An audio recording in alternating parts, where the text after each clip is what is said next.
Straight talk cellular data not working?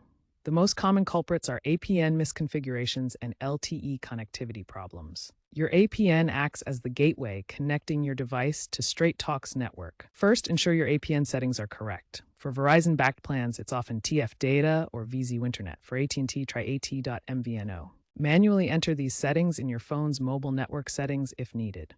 Next, confirm you have a strong LTE signal. Go to Settings and enable LTE-only mode. Signal interference or an incompatible SIM card can also cause LTE issues. Reset network preferences and check SIM card compatibility for fixes.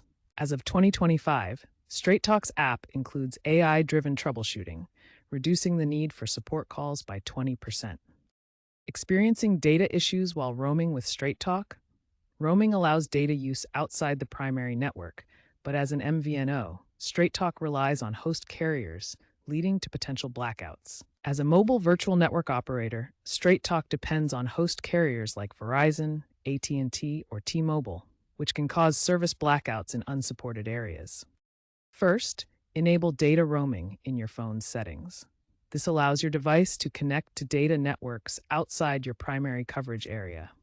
For international roaming, confirm the access point name is set correctly for the local carrier.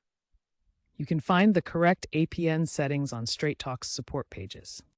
User case studies show that incorrect APN settings are a major cause of roaming issues. For example, during a 2024 Verizon LTE hiccup, many Straight Talk users restored service by manually switching their APN to VZ Winternet.